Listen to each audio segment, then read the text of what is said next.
Hello guys, welcome back to सरकारी नौकरी वाले बाबा। I am Dhananjay. जितने भी हमारे स्टूडेंट जो एनवीएस और ईएसआईसी की तैयारी कर रहे हैं उन सभी स्टूडेंट्स के लिए आज से आपकी रीजनिंग की क्लासेस जो है वो आपकी स्टार्ट हो जाएंगी।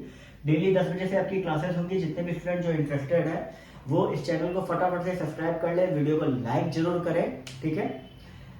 बाकी आपसे मैं सिर्फ एक ही अभी सवाल पूछूंगा कि आप में से बहुत से ऐसे स्टूडेंट हैं जो एसएससी बैंक वगैरह के एग्जाम्स दे देते हैं और भी बहुत सारे ऐसे स्टेट्स के रहते हैं। आप में से कितने ऐसे स्टूडेंट हैं जो full out of full marks reasoning में ला पाते हैं?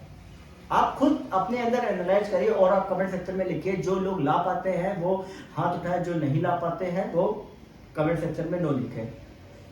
क्योंकि रीजनिंग आपको लगता है कि बहुत ही आसान सब्जेक्ट है, मानता हूं मैं, लेकिन रीजनिंग में पूरे मार्क्स लाना एक बहुत बड़ा टास्क रहता है। आप में से बहुत ही कम ऐसे स्टूडेंट हैं जो ला पाते हैं और कहीं ना कहीं जब आप फाइनल सिलेक्शन आपका होता है और जो स्टूडेंट नहीं ला पाते हैं वो आप फाइनल सिलेक्शन में रुक जाते हैं 1 या 2 नंबर से।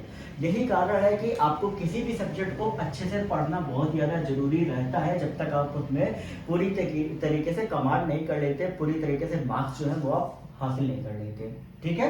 तो यहाँ पर मैं बताऊंगा आपका कि एनवीएस में आपकी किस किस पोस्ट में आपका जो रीजनिंग है वो आपकी आ रही है, ठीक है। और ईएसआईसी में तो आपको पता ही होगा कि ईएसआईसी में आपके 3 वैकेंसी आपकी आई है। पहली आपकी है यूडीसी की, दूसरी आपकी है स्टेनो की, तीसरी आपकी है एमटीएस की। और तीनों में आपकी रीजनिंग आ रही है। इसमें आपकी प्री में 25 क्वेश्चन आपके आएंगे, ठीक है। मेंस में इसमें आपकी 50 आएंगी।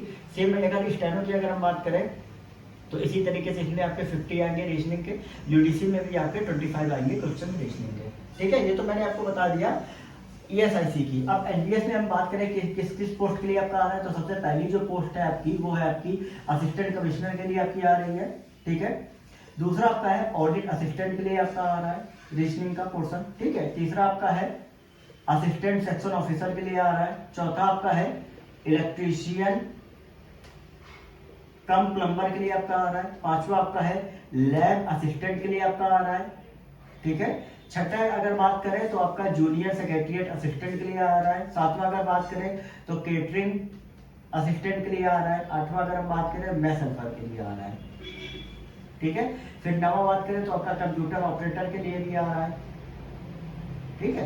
तो लगभग आपके इतनी पोस्ट में आपका जो रीजनिंग का पोर्शन है वो आपका आ रहा है। और कहीं ना कहीं इनमें आपका देखिए इसमें 10 मार्क्स का, इसमें 15, इसमें ऐसे 15, 10, इसमें जीएसए में 20, इस तरीके से आपका अलग अलग मार्क्स में आ रहा है। तो मेक श्योर आप सबसे पहले जो आपका आसान सब्जेक्ट है जिसमें आपकी कमांड है उसमें आप full out of full marks लाने की कोशिश करिए। क्योंकि बाकी जो आपके सब्जेक्ट है अगर आप में उसमें कमांड नहीं है, अगर मार्क्स कम आते हैं तो ये जो आपके मार्क्स है full out of full marks reasoning में ये आपके पूरे कवर करेंगे, ठीक है। तो सबसे पहले आप में से बहुत से ऐसे स्टूडेंट हैं जो रीजनिंग देख के रीजनिंग की बुक ले आते हैं और फटाफट से पढ़ना चालू कर देते हैं, ठीक है। लेकिन ऐसा आपको बिल्कुल भी नहीं करना है। जितने भी हमारे स्टूडेंट जो सेलेक्ट होते हैं उनकी कहीं ना कहीं स्ट्रेटेजी क्या रहती है वो अभी मैं बताऊंगा, ठीक है। क्योंकि रीजनिंग जो होती है वो बैंक में भी आती है, एसएससी में भी आती है और भी अलग एग्जाम्स में आती है। तो हर जगह आपका अलग अलग पैटर्न रहता है रीजनिंग का, ठीक है। क्योंकि रीजनिंग में आपके तीन तरीके की चीजें 3 तरीके से डिवाइड होती है। एक आपकी होती है वर्बल होती है, एक आपकी आती है लॉजिकल एंड एनालिटिकल,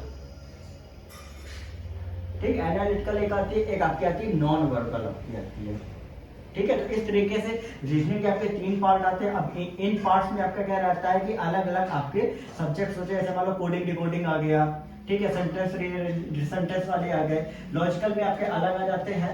और नॉन वर्बल में की अगर हम बात करें तो इसमें आपकी आ जाती है, जैसे मान लो वाटर इमेज आपकी आ गई, मिरर इमेज आपकी आ गई, इसके बाद आपका आ जाता है पेपर कटिंग आपकी आ गई। तो ये आपके नॉन वर्बल में आ जाते हैं। अब अगर हम बात करें बैंक, ठीक है, तो बैंक में क्या रहता है कि बैंक में रीजनिंग टफ आती है तो उस हिसाब से आपके चैप्टर जो है वो आपके अलग अलग उठाए जाते हैं।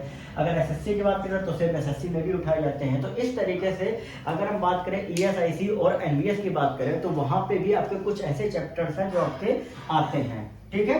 अब इनमें कौन कौन से ऐसे आपको चैप्टर्स आते हैं और किस तरीके से हमें रीजनिंग स्टार्ट करनी है, तो उसके लिए मैं क्या करूंगा कि सबसे पहले मैं जो एनवीएस के जो लोग स्मार्ट होते हैं वो क्या करते हैं कि वो सबसे पहले स्टार्ट करते हैं प्रीवियस ईयर पेपर से, ठीक है।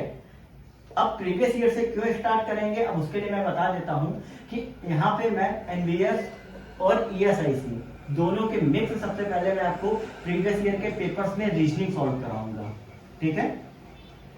रीजनिंग मैं यहाँ पे सॉल्व कराऊंगा, सेम यहाँ पे भी, ठीक है। अब इनमें क्या रहेगा कि जितने भी आपके क्वेश्चंस हैं उनमें टॉपिक्स देखेंगे कि भाई किस किस टॉपिक्स के आपके क्वेश्चंस जो है वो आपके एनवीएस में आ रहे हैं, किस किस टॉपिक्स के आपके ईएसआईसी में आपके क्वेश्चंस आपके जो है वो आपके आ रहे हैं, ठीक है। और जो आपके टॉपिक्स वहां से निकलेंगे उन्हीं टॉपिक्स पे हम ज्यादा से ज्यादा फोकस करेंगे और उन्हीं टॉपिक्स की हम प्रैक्टिस भी करेंगे, ठीक है। इसके अलावा बाकी अगर कोई भी टॉपिक्स हम नहीं पढ़ेंगे, क्योंकि आपको उतना ही पढ़ना है जितना कॉन्सेप्चुअल आप पढ़ सके, क्योंकि आपके पास एनडीएस के लिए बिल्कुल भी टाइम नहीं है। आपके पास 9 मार्च से आपके एग्जाम जो है वो आपके शेड्यूल्ड है। ईएसआईसी की अभी कोई ऑफिशियल डेट जो है वो आपकी आई नहीं है, ठीक है। तो अभी आज सिर्फ थोड़ा सा एक इंट्रोडक्शन मोटा मोटा मैंने दिया है। अभी मैं आपको बेसिक चीजें मैं बताऊंगा कि आपकी किस तरीके से प्रीवियस ईयर के पेपर को हम सॉल्व करेंगे, ठीक है। तो अभी मैं बात बता दूं कि लगभग एनवीएस और ईएसआईसी में आपका ज्यादा डिफरेंस नहीं आएगा। तो सबसे पहले हम क्या करेंगे, एनवीएस के पेपर उठाएंगे। पहला हमारा पेपर जो होगा वो हमारा एलडीसी का होगा, ठीक है। ये दोनों पेपर्स हम एक ही दिन में एलडीसी के हम कंप्लीट करेंगे। जो जो आपके क्वेश्चंस हैं यहाँ पे इधर एक टॉपिक का सेक्शन बना लेंगे और टॉपिक्स जो हमारे हैं डेली का डेली वो हम यहाँ पे लिखते रहेंगे, ठीक है। फिर उन्हीं टॉपिक्स पे हम आगे जो भी हमारे क्वेश्चंस हैं उनको हम सॉल्व भी करेंगे। सेम इसी प्रकार से ईएसआईसी का भी स्टेनो, एमटीएस और यूडीसी के भी हम क्वेश्चन पेपर जो है वो हम सॉल्व करेंगे, ठीक है। ज्यादा डिफरेंस दोनों में नहीं आएगा, लगभग आपकी सिमिलरिटी आपकी आएंगी क्वेश्चन जो भी आपका टॉपिक्स होते हैं, ठीक है। तो कल हम क्या करेंगे, कल हमारा जो 10 बजे का जो क्लास होगा उसमें हम सिर्फ एलडीसी का भी मैं आपको क्वेश्चन पेपर 1 और पेपर 2 आपके जो लास्ट ईयर के 2 पेपर आए थे अलग अलग शिफ्ट में, दोनों सॉल्व कराए जाएंगे।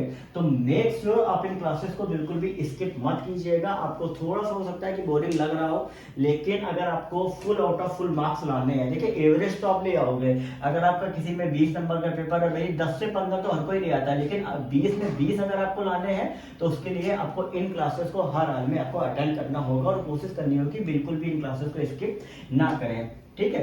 अब मैं मोटा मोटा मैं बता देता हूँ कि टोटल हमारी 20 दिन की क्लासेस होंगी, ज्यादा लंबी नहीं होगी। 20 दिन की क्लासेस होंगी, उसके बाद 10 दिन का आपका क्या रहेगा, ठीक है। इंपॉर्टेंट क्वेश्चंस मैं सॉल्व कराऊंगा जो आपके एग्जाम में आ सकते हैं, ठीक है। और बाकी अगर हो सकता है तो कोशिश करूंगा कि रिवीजन भी मैं पूरा एक बार से करा सकूं, ठीक है। तो कोशिश करें आप बिल्कुल भी इन क्लासेस को स्किप ना करें। बाकी आपको अगर आगे जो भी आपको कुछ भी डाउट्स हैं तो आप टेलीग्राम ग्रुप पे पूछ सकते हैं। लिंक आपको टेलीग्राम ग्रुप का डिस्क्रिप्शन में आपको दे दिया गया है, ठीक है। तो मिलते हैं आपको कल 10 बजे। बिल्कुल भी आप भूलिएगा नहीं, ध्यान से इन क्लासेस को पढ़िएगा, स्किप मत करिएगा। मैं बार बार आपसे कह रहा हूँ, लॉस आप ही का होगा और कुछ नहीं जाएगा मेरा, ठीक है। तो कोशिश करें और मे भी जितना ज्यादा हो सके आप अपनी टाइम से पंचुअल होने की कोशिश करें, ज्यादा से ज्यादा आप अपनी प्रिपरेशन के लिए दें, ठीक है।